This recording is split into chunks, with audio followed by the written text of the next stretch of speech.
Hello everyone, আসসালামু আলাইকুম। আশা করছি সবাই অনেক ভালো আছেন। তো আজকে আপনাদের সাথে শেয়ার করতে যাচ্ছি লোটে মাছের রেসিপি। আসলে আমি সেভাবে ভালো রান্না করতে পারি না, তো যেটুকু পারি আপনাদের সাথে শেয়ার করতেছি। এমন না যে আমার রান্নাটা আপনারা দেখে শিখবেন, এটা না। আমি কেমন রান্না করেছি এটাই আপনাদের সাথে শেয়ার করতেছি। আর যারা একান্তই পারেন না, তারা যদি চান এটা ট্রাই করতে পারেন। এমন না যে আমারটা আমি অনেক ভালো রান্না করি তাই আমারটা সবাই ফলো করবেন, এরকম কিছুই না। কারণ আমার থেকে অনেক ভালো ভালো রাঁধুনি আছে। যাই হোক, তো আমি প্রথমে অনেকগুলো পেঁয়াজ কুচি করে রাখছিলাম। সেই পেঁয়াজগুলো গরম তেলের ভিতরে হালকা করে ভেজে নিচ্ছি। অনেক বেশি ভাজবো না, যেহেতু মাছটা ভুনা করব, এই জন্য আমি বেশি ভাজবো না, অল্প একটু ভাজবো।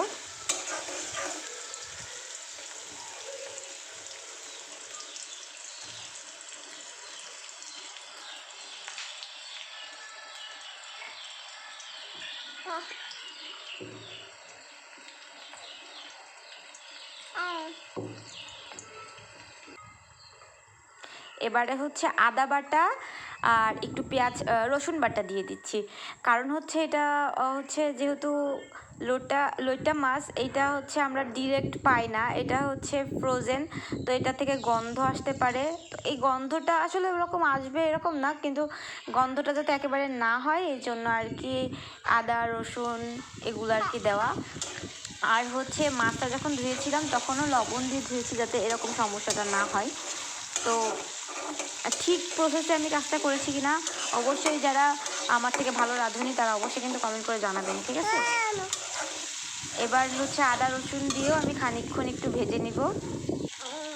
ভেজে নেওয়ার পরে আমি কিন্তু আবার হামানদিস্তাতে মশলাটা করি। এই জন্য আপনারা দেখলেই বুঝতে পারবেন, একদম মিহি হয় না। মিহি চাইলে করা যায়, কিন্তু আমি ওরকম মিহি করি না। যাই হোক, হামানদিস্তাতে এবার যে মশলাটা নিয়ে নিয়েছি ওতে একটু হামানদিস্তাটা ধুয়ে সেই পানিটা আমি এর ভিতরে একটু দিয়ে দিলাম।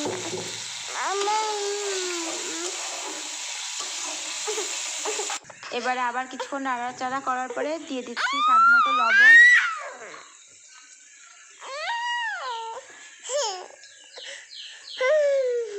তারপরে হলুদও দিয়ে দিচ্ছি।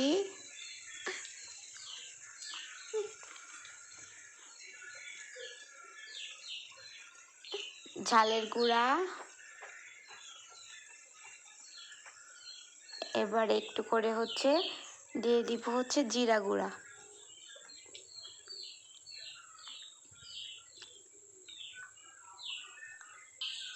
আমি এগুলো দেওয়ার সময় জালটা একটু লো করে নিয়েছিলাম, কারণ যাতে পুড়ে না যায়।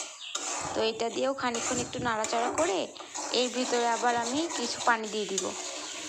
এটাই, আমি এরপরে কিন্তু আর কোনোভাবে কোনো পানি দিই নাই, কারণ মাছের থেকে পানি উঠবে, তাই জন্য আমি আর বেশি করে পানি দিই নাই। এটা দিয়ে আমার রান্না হয়ে যাবে। আর আপনারা যারা চান এর ভিতরে টমেটো দিলে অবশ্য আরও বেশি খেতে স্বাদ হবে।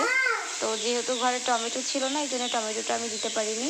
আপনারা যারা রান্না করবেন, নতুন যারা আর কি, তাদের জন্য বলছি, যারা একেবারেই রান্না করতে পারে না তারা একটু টমেটো দিয়ে নেবেন। এই যে মাছ, আর এই মাছগুলো কাটতে এত সহজ, কোনো কষ্টই নাই। আমার তো মনে হয় সবসময় এই মাছটাই রান্না করবো। আজকে থেকে মনে হচ্ছে যে আমি এই মাছটাই সবসময় রান্না করব, কারণ এটা কাটতে একদমই কষ্ট হয় না।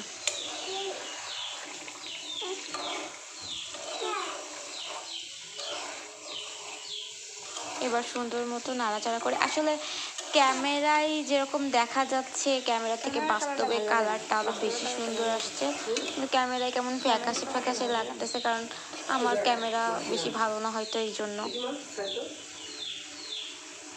তো খানিকক্ষণ একেবারে লো আছে এভাবে যেহেতু মাছটা অনেক নরম, তো আমি লো আছে অনেকক্ষণ রেখে দিয়েছিলাম। এবার কিছু কাঁচামরিচ আস্তই দিয়ে দিচ্ছি, যেহেতু আমরা ঝাল কম খাই।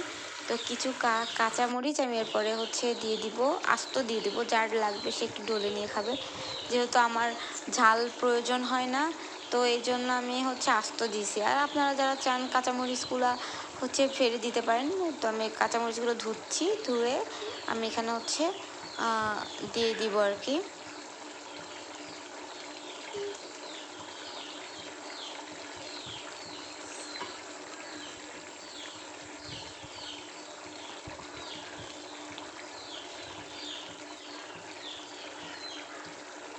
আমার কাঁচামরিচগুলো আবার একটু লাল লাল যেগুলো ছিল ওগুলো বেছে বেছে দিয়েছি।